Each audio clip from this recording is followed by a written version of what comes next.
Anyways, tell me, are you finding these sessions interested to you? Yes, sir. No, बोल दो. Okay, so whatever the path you have thought of your project, so are we going on the same direction, on the same path?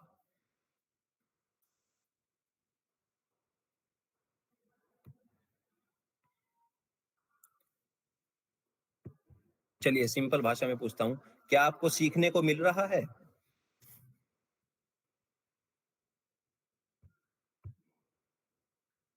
बोल दो कोई तो. Hello, बोलो. मैं बोल रहा हूँ. मेरा नेटवर्क चला गया, मैं बाहर था. बहुत सारे स्टूडेंट्स ने ज्वाइन किया है.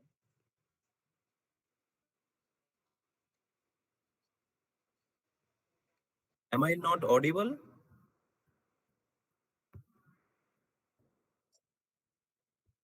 हाँ, तो मैं ये पूछ रहा था कि क्या आप लोगों को सीखने को इस प्रोग्राम से वैसा मिल रहा है जैसा आपने सोचा था? Yes sir. Okay, Yes, sir. थोड़ा सा आज हम ओके, तो मैं आपको, क्योंकि हम पिक एंड प्लेस एप्लीकेशन के बारे में ज्यादा काम करने वाले हैं, as your project name suggests कि आप लोग जो हैं किस प्रोजेक्ट पे काम कर रहे हो, तो उसमें जो है मटेरियल हैंडलिंग का कुछ ज्यादा काम है. तो हम बाकी चीजों के बारे में से पहले हम मटेरियल हैंडलिंग के बारे में पढ़ेंगे.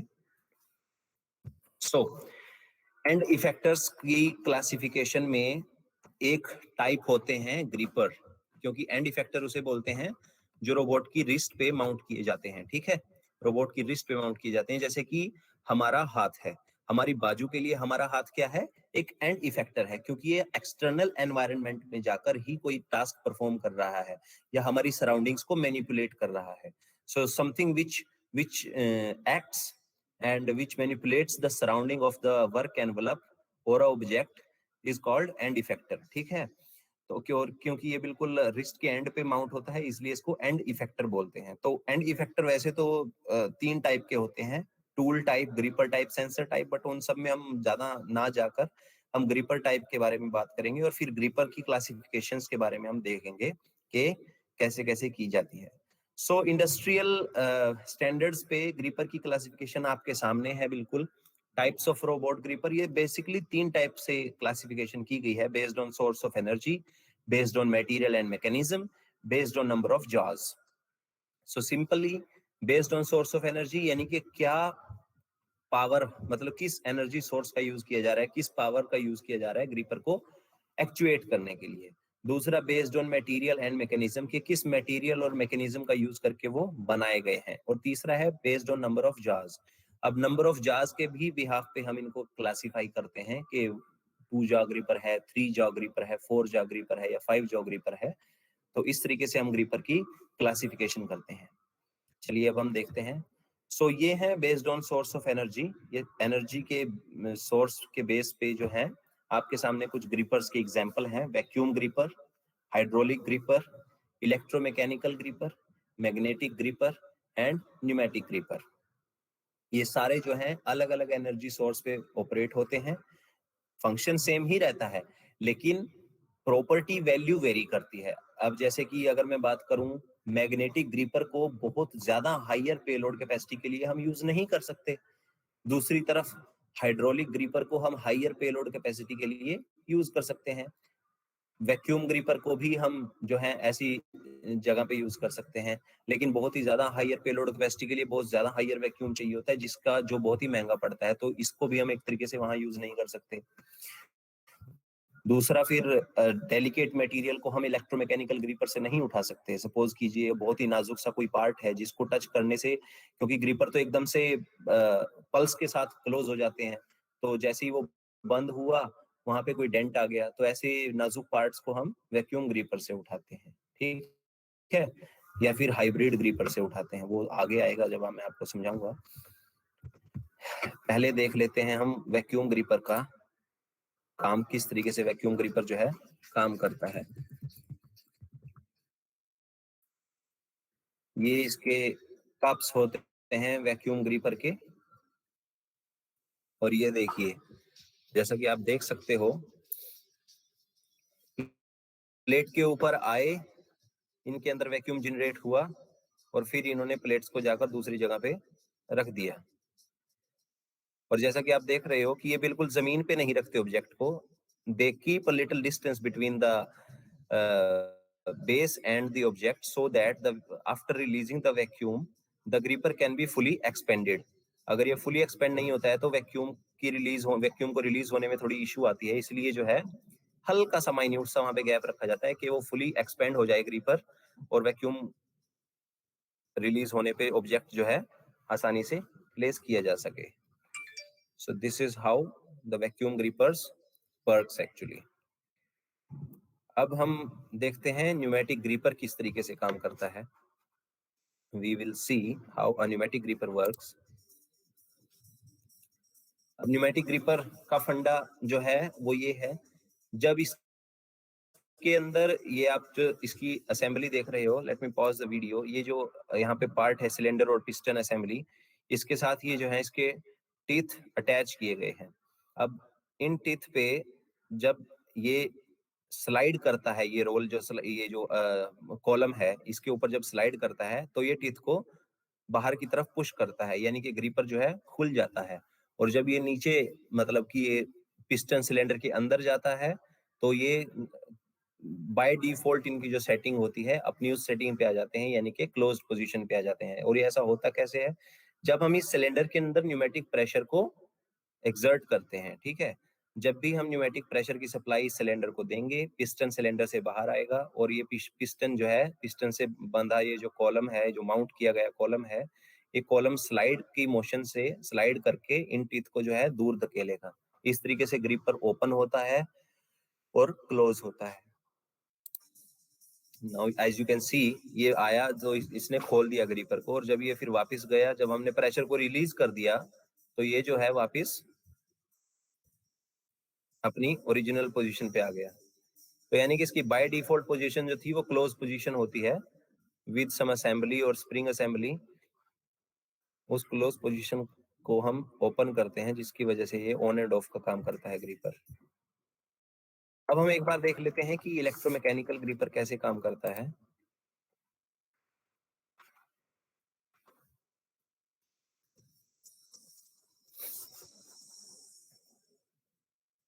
तो मैं आपको पहले बता देता हूँ, ये एक इलेक्ट्रोमैकेनिकल ग्रिपर है। The video may not be so clear to you as because I have just found this video of this pixel.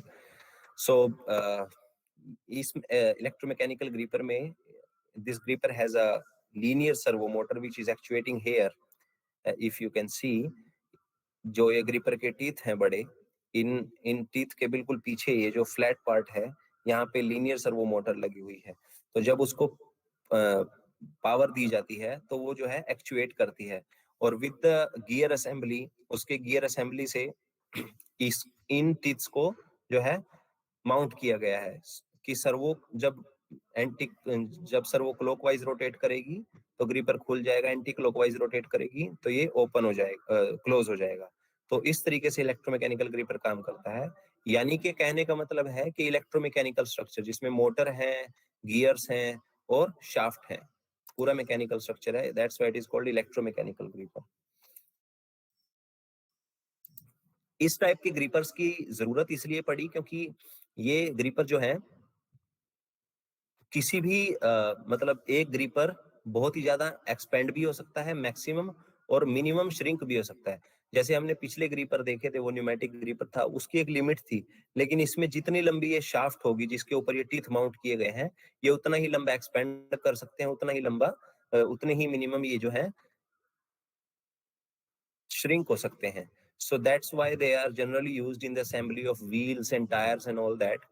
कि किसी कार मतलब किसी गाड़ी का या कार है या ट्रक है, उनके व्हील्स के साइज में डिफरेंस आता है, तो वहां पे इलेक्ट्रोमैकेनिकल ग्रिपर्स को यूज किया जाता है। As you can see here by this robot,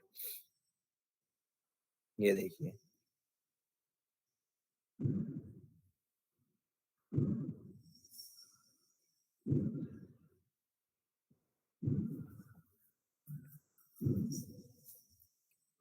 ये मोटर है जो ब्लू कलर की आप देख पा रहे हो, ये पावर सोर्स है, यहाँ पे मोटर को पावर दी जा रही है, और ये रिडक्शन गियर असेंबली से श्रिंक और एक्सपेंड कर रहा है ग्रीपर।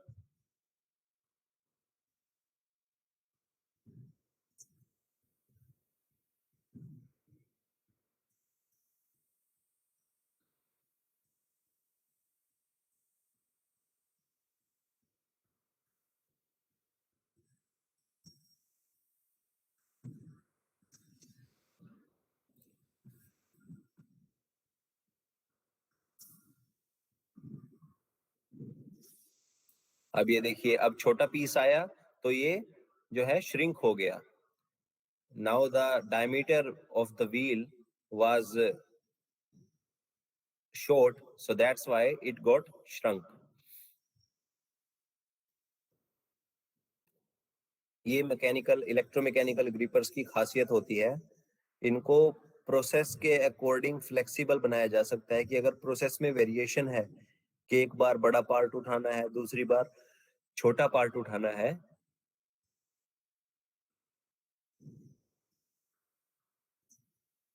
तो इनको उसके अकॉर्डिंग जो है डिजाइन किया जा सकता है। It is performing the pick and place operation just for demo purpose.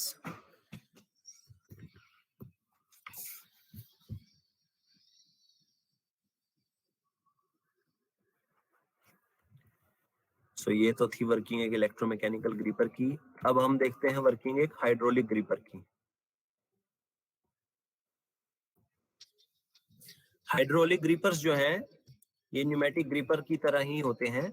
इसमें जो होता है बिल्कुल सेम प्रिंसिपल, सेम फंडामेंटल होता है। फर्क बस इतना होता है कि जो सिलेंडर के अंदर इनपुट है, जो फोर्स प्रोवाइड करता है, पिस्टन को बाहर धकेलता है और ग्रिपर को ऑन ऑफ कंडीशन में लेके आता है, वो लिक्विड फ्लूइड होता है। ठीक है, वो फ्लूइड होता है जिसकी वजह से इसको हाइड्रोलिक ग्रिपर बोलते हैं। इसमें हम न्यूमेटिक सप्लाई का यूज नहीं करते, इसमें हाइड्रोलिक सप्लाई यूज की जाती है, जिसकी वजह से हम इसको हाइड्रोलिक ग्रिपर कहते हैं।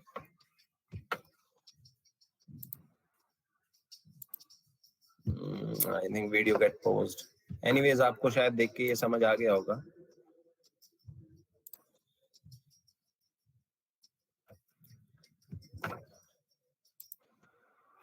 ओके, सो अब हम आगे चलते हैं। मैं आपको मैग्नेटिक ग्रिपर भी एक बार दिखा देता हूँ, फिर हम इसके ऊपर डिस्कस करेंगे इन सारे ग्रिपर्स के ऊपर। मैग्नेटिक ग्रिपर की वर्किंग देखिए कैसे होती है।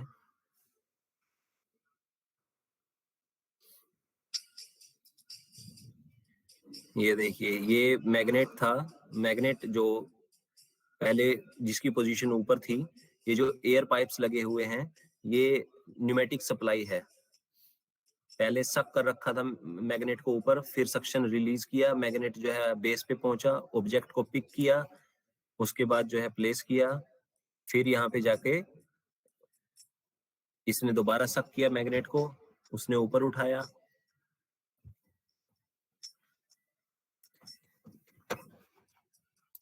यानी कि एक बार जब ग्रिपर पिक करता है तो वैक्यूम जो न्यूमेटिक सप्लाई होती है वो प्रेशर को क्रिएट करती है, यानी कि अंदर उसके प्रेशर डाला जाता है हवा से। ठीक है, यानी कि प्रेशराइज्ड एयर डाली जाती है, और वो प्रेशराइज्ड एयर क्या करती है, मैग्नेट को बेस के साथ अटैच करके रखती है, और जो नीचे मेटेलिक पार्ट होता है वो पिक हो जाता है। फिर जब हमें रिलीज करना होता है तो हम उस पूरी एयर को सक कर लेते हैं उस ग्रिपर के अंदर से, उस मैग्नेटिक क्यूब के अंदर से, मैग्नेटिक जो रोल है उसके अंदर से हम सक कर लेते हैं सारी एयर को, और मैग्नेट जो है वो उस छोटे से सिलेंडर के बॉटम की बजाय टॉप पे आ जाता है, जिससे कि वो चीज को रिलीज कर देता है। So that's how these magnetic grippers work.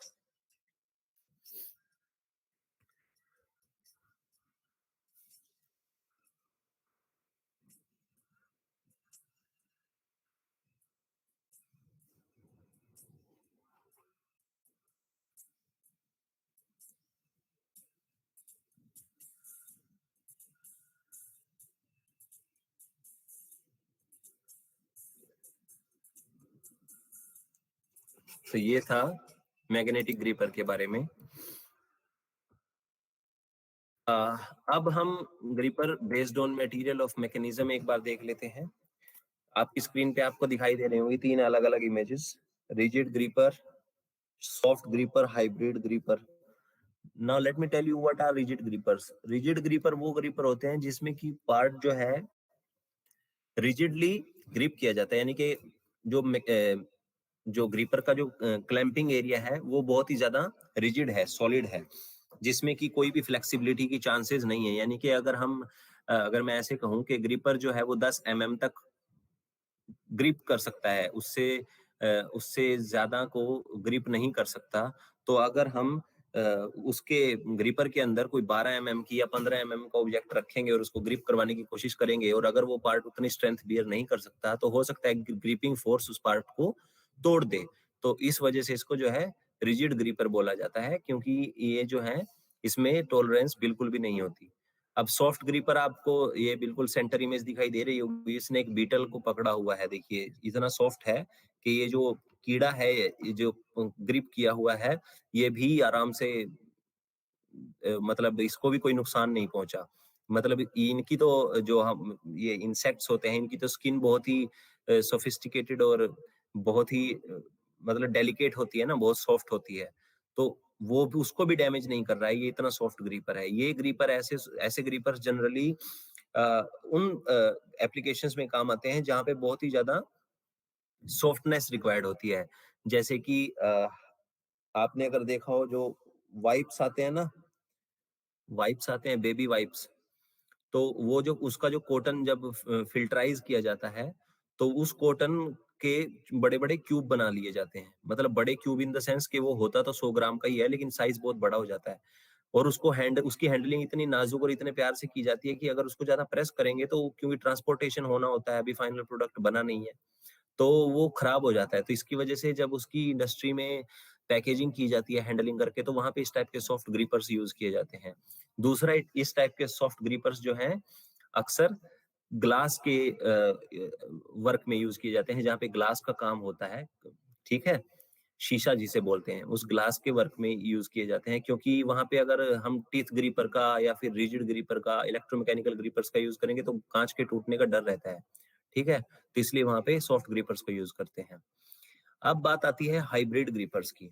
Hybrid ग्रिपर्स जो हैं, ये इनको इसीलिए हाइब्रिड बोला जाता है क्योंकि ये मटेरियल तो देखिए हार्ड है, इसका ये मेटल, इसकी जो टीथ है ये मेटेलिक है, ठीक है, या फिर अगर प्लास्टिक के हैं भी तो बहुत सॉलिड और रिजिड प्लास्टिक है, ठीक है, लेकिन इसको हाइब्रिड इसलिए बोला जाता है क्योंकि इनकी जो ग्रिपिंग स्पीड होती है ना, वो बहुत ही सॉफ्ट होती है। यानी कि ये एकदम झटके से ग्रिप नहीं करते किसी चीज को, बहुत आराम से ग्रिप करते हैं। That's why they called hybrid grippers. इनमें मटेरियल ये किसी भी मटेरियल के बने हों, लेकिन इनकी जो है ग्रिपिंग स्पीड को कंट्रोल कर लिया जाता है। और इस टाइप के हाइब्रिड ग्रिपर्स जो है अक्सर ऐसी इंडस्ट्रीज में यूज होते हैं जहां पे बहुत ज्यादा डेलिकेट काम तो नहीं होता, बट अगर स्ट्रिक्टली हम प्रेशर को मॉनिटर ना करें तो डैमेजेस हो सकते हैं ऑब्जेक्ट में। फॉर एग्जांपल, जैसे हाँ, जैसे मैं मोबाइल इंडस्ट्री की बात करूं अगर, तो हम जब जो लाइन पे जो ओक्टा आते हैं ना, जो मोबाइल का जो फ्रंट साइड या डिस्प्ले की साइड जो आती है, स्क्रीन आती है जो डिस्प्ले मदरबोर्ड असेंबल होके, तो वहां पे हम हाइब्रिड ग्रिपर्स का यूज करते हैं। उन पे हम उनको इस तरीके से ग्रिप करवाते हैं कि मेटल तो वो हार्ड, क्योंकि अब ऑक्टा में वजन होता है, तो उसको सॉफ्ट ग्रिपर या ये सब ज्यादा सॉफ्ट ग्रिपर तो नहीं उठा सकता, उसको वजन उसमें होता है। लेकिन दूसरी तरफ उससे हम रिजिड ग्रिपर वगैरह से भी उसको हम उठा नहीं सकते, और वैक्यूम से उठाने में दिक्कत ये रहती है कि डिस्प्ले पे डेंट पड़ सकता है, खराब हो सकती है। तो हाइब्रिड ग्रिपर्स को यूज करते हैं। हाइब्रिड ग्रिपर्स में स्लॉट होते हैं टीथ में, और इन स्लॉट्स पे कुशन भी लगा होता है, ठीक है, इन स्लॉट पे कुशनिंग होती है, प्लस इनकी जो ग्रिपिंग स्पीड होती है वो बहुत आराम से, मतलब धीरे धीरे ये ग्रिप करते हैं। ऐसा नहीं है कि एकदम झटके से खटाक से बंद हो जाएंगे, ऐसे पीस को डैमेज कर सकते हैं, तो बहुत आराम से ग्रिप करते हैं। That's why they called hybrid grippers. और ये हैवी वेट, मतलब भारी चीजों को भी उठा सकते हैं, तो इसलिए प्रेफर किए जाते हैं इंडस्ट्री में। So now you see what are the material and mechanism based gripper description. अब gripper based on number of jaws, तो 2 jaw gripper, 3 jaw gripper, 4 jaw gripper, it is as simple as that. जैसा मैंने आपको बोल के बताया और जैसा आपको अपनी स्क्रीन पे दिखाई दे रहा है, 2 जाज हैं तो 2 jaw gripper, 3 है तो 3 जाग रीपर, 4 है तो 4 जाग रीपर, ठीक है। Can you tell me why do we need all these type of categories of grippers? I mean, 2 जा से काम क्यों नहीं चल सकता, या फिर हमें 3 जा ग्रीपर क्यों चाहिए होता है? Anyone? Sir, according to dimension of the material. According to Dimension of material, sir उसकी बनावट कैसी है मटेरियल की, उसके हिसाब से जॉज यूज करते हैं। अच्छा, फॉर एग्जांपल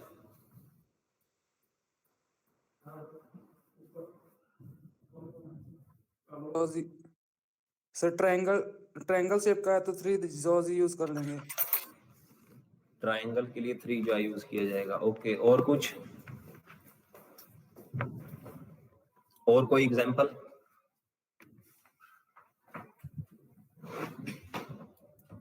ट्रायंगल को 4 जा से नहीं उठा सकते?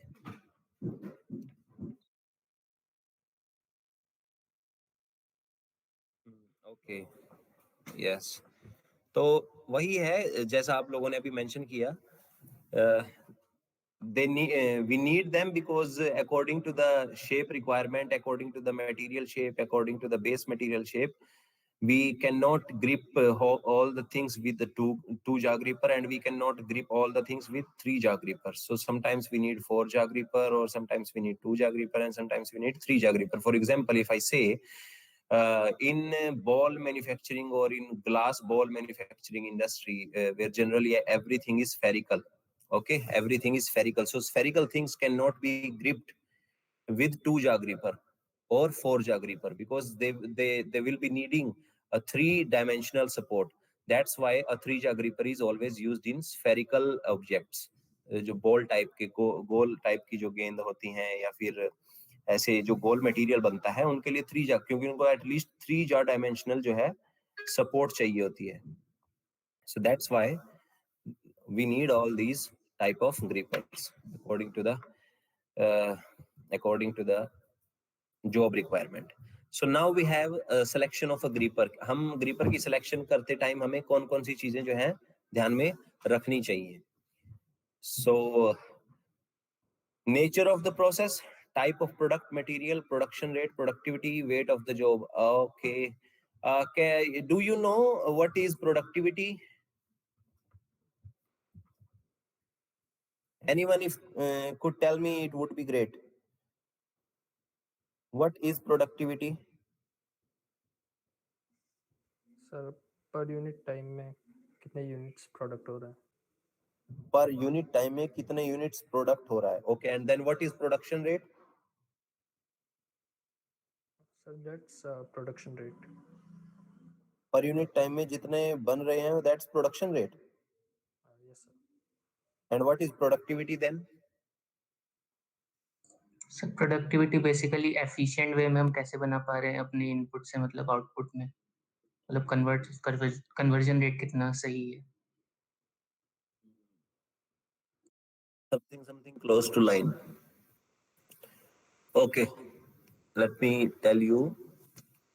Production rate is something which we are producing in a unit time. ठीक है, जैसा कि आप लोगों ने बताया कि 1 घंटे में अगर हम 100 पीस बना रहे हैं, that's our production. But what will be the productivity? अब उस 1 घंटे में 100 पीस बने, but 100 में से कितने ओके पीस बने, कितने गुड बने जो कि रेडी टू गो थे, रेडी टू डिस्पैच थे, that is called our productivity. So the ratio between production and good products is called productivity.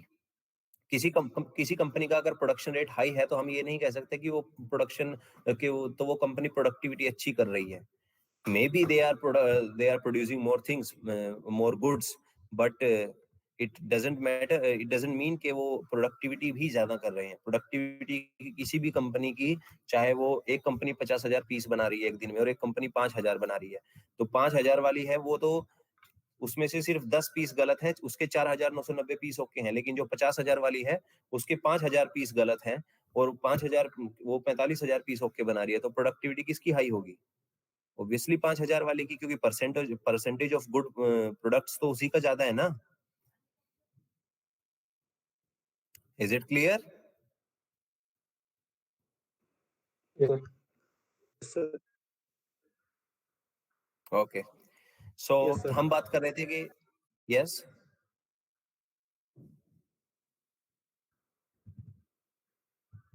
हम बात कर रहे the selection of A gripper की। तो नेचर ऑफ प्रोसेस, तो ग्रीपर की सिलेक्शन के टाइम पे प्रोसेस का नेचर जो है हमें पता होना जरूरी है कि किस तरीके का प्रोसेस होगा हमारा, weather it will be similar product or it will be different type of, whether it will be mass production or batch production. आप लोगों ने मास प्रोडक्शन बैच प्रोडक्शन के बारे में सुना है कभी?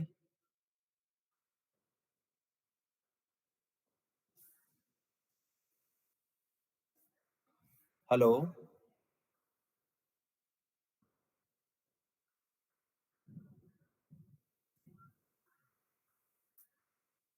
चलिए वो मैं आज नहीं बताऊंगा आपको। वैसे एक और काम मैंने आपको कहा था करने के लिए, उसका आंसर मैंने आपको नहीं बताया था। मैंने कहा था कि आप इसको सोचें जरा कि कैसे करना है। इफ यू रिमेम्बर, है याद किसी को?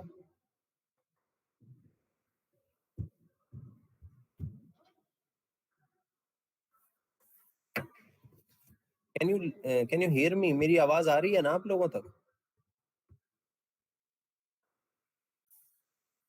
हेलो,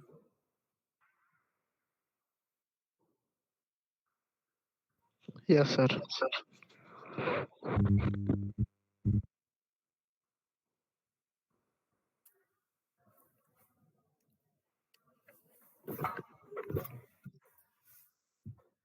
चलिए इसको समराइज करते हैं जल्दी से क्योंकि टाइम भी हो गया है।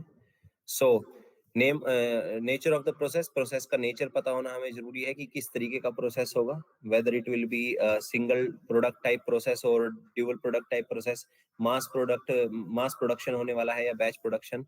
मास प्रोडक्शन के एक ही चीज बार बार बनेगी, या फिर बैच प्रोडक्शन हो गए कि पहले कुछ नंबर इंच का बनना है, फिर कुछ नंबर दूसरे पीस का बनना है, कुछ अमाउंट दूसरे पीस का बनना है। तो इस तरीके से दूसरा type of product and material जो है उसका टाइप हमें पता होना जरूरी है, प्रोडक्ट किस चीज का बनेगा। अब ऐसा है कि हम सॉफ्ट ग्रिप हम बना तो अपनी फैक्ट्री में कुछ लोहे का सामान रहे हैं और हम उसके लिए खरीद के ले आए सॉफ्ट ग्रिपर, तो वो काम नहीं करेगा ना, वो डैमेज हो जाएगा। या फिर इतनी ज्यादा तो खैर कोई इतना ज्यादा तो नहीं हो सकता, बट ऐसा हो सकता है कि हम बना तो प्लास्टिक मटेरियल रहे हैं या कुछ ऐसा मटेरियल जो कि ज्यादा प्रेशर से टूट जाए, और हम वहां पे जो है न्यूमेटिक हाइड्रोलिक ग्रीपर्स ले आए हाई कैपेसिटी के। तो हमें अपने मतलब कुल मिलाकर प्रोडक्ट जो है उसका मटेरियल जो है पता होना चाहिए, प्रोडक्ट पता होना चाहिए कि किस टाइप का है। तीसरा पॉइंट था प्रोडक्शन रेट, प्रोडक्टिविटी। कितनी प्रोडक्शन रेट है, कितनी प्रोडक्टिविटी है, ये भी बहुत ज्यादा डिपेंड करती है सिलेक्शन ऑफ ग्रीपर पे। अब सपोज कीजिए एक न्यूमेटिक ग्रीपर और इलेक्ट्रोमैकेनिकल ग्रीपर, दोनों की कैपेसिटी में क्या फर्क होगा, या फिर एक वैक्यूम ग्रीपर और इलेक्ट्रोमैकेनिकल ग्रीपर। वैक्यूम ग्रीपर जो है वो विद इन मिली सेकेंड्स जो है ग्रिप कर लेता है, लेकिन इसके विपरीत इलेक्ट्रोमैकेनिकल ग्रीपर जो है वो टाइम लेता है, वो 1 से 2 सेकंड या 3 सेकंड का टाइम लेगा ग्रिप करने में और उसको रिलीज करने में, क्योंकि मोटर तो धीरे धीरे ही काम करेगी ना। वो मतलब चाहे कितने एक मोटर के कितने भी आरपीएम हो, पर होते तो पर यूनिट टाइम में ही है ना। लेकिन इसके विपरीत वैक्यूम ग्रीपर जो है वो एकदम से फ्रैक्शन ऑफ सेकंड्स में, सेकंड के भी फ्रैक्शन में जो है वो वैक्यूम ग्रीपर क्लैंप कर लेता है, मतलब ग्रिप कर लेता है चीज को, ठीक है, पिक कर लेता है पार्ट को, और उतने ही जल्दी वो रिलीज कर देता है। सो हमें अपनी प्रोडक्शन रेट, प्रोडक्टिविटी का भी ध्यान रखना पड़ता है कि अगर हम ज्यादा प्रोडक्शन रेट कर रहे हैं तो हम इलेक्ट्रोमैकेनिकल ग्रीपर लगाकर नुकसान में जा रहे हैं, क्योंकि वहां पर वो पकड़ने में भी टाइम लेगा, रिलीज करने में भी टाइम लेगा, तो ऐसे तो काम नहीं चलने वाला ना। इसी तरीके से लास्ट में वेट ऑफ जॉब, सबसे इंपॉर्टेंट फैक्टर, हमारा फाइनल प्रोडक्ट कितना भारी होने वाला है, इस पे डिपेंड करता है कि हम किस टाइप का ग्रीपर जो है खरीद के लेके आएंगे। So I guess all of you will be looking for closing of today's session.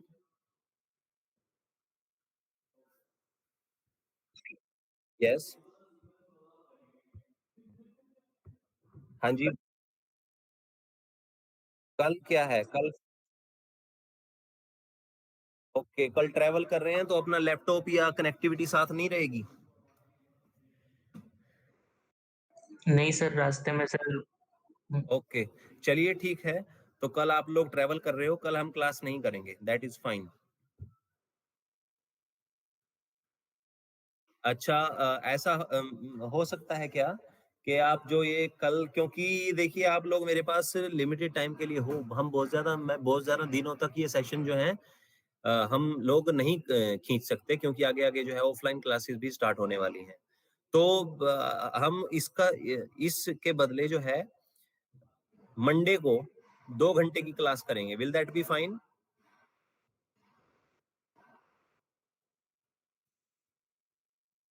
Hello, will that be okay? Sir Saturday को सर ले सकते हो आप? हाँ, of course, if you are okay we can go ahead. Saturday को हम class कर सकते हैं। सर मंडे को सही रहेगा। चलिए ठीक है,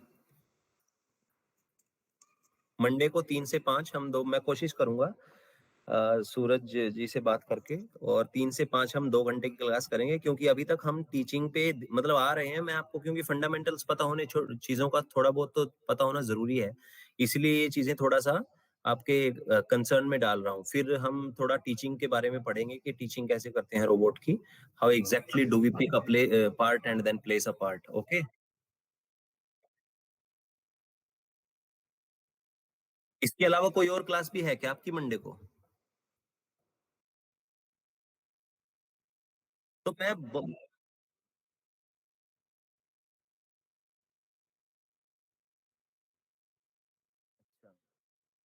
सर आप सैटरडे को ही रख लो सर। Yes sir. सैटरडे को सभी Yes. अग्री करते हैं? सैटरडे को नहीं, यस सर। सैटरडे को ट्रैवल कर रहे होंगे हम भैया। सैटरडे संडे को को ट्रैवल कर, संडे को रख सकते हो सर। जितेंद्र संडे को रख लें, सैटरडे को रख लें, that is fine, but after all सभी स्टूडेंट्स वहां पे प्रेजेंट होने चाहिए ना।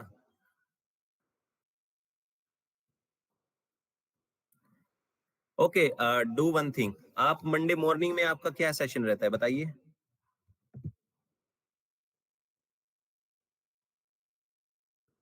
हाँ जी, टेल मी, मंडे मॉर्निंग में आप लोगों का कोई सेशन तो नहीं है ना?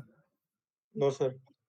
That is fine then, we have got our slot Monday morning 10 to 12। उसके बाद आपको आराम से 2 घंटे भी मिल जाएंगे। 2-2:30 बजे आप आराम से सूरज सर की क्लास को ज्वाइन कर लेना।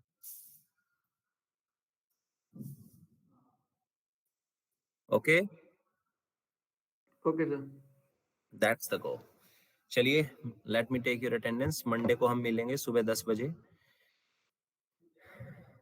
क्योंकि इसको कवर करना जरूरी है। आप जो 10 दिन के लिए मेरे पास हो, उसमें हमारे काफी दिन तो ऐसे ही निकल गए। वैसे तो आप लोगों का जो टाइम स्लॉट था वो 22 से 28 फरवरी का था, लेकिन क्योंकि बीच में मेरे जो है शेड्यूल थोड़ा बिजी था, तो इसी वजह से सेशन आगे खींचे। बट हम कवर कर लेंगे इसको, कोई बात नहीं। अब हम कोशिश करेंगे अगले 2 दिन 2-2 घंटे तक क्लास करें, and we will definitely finish the things before the deadline. चलिए ठीक है जी, थैंक यू फॉर टुडे, और हम मंडे को मिलेंगे सुबह 10 बजे। Okay everyone, be on time, आप टाइम से सेशन ज्वाइन कर लें, और उस दिन हम जो है टीचिंग के बारे में बात करेंगे रोबोट की। Thank you.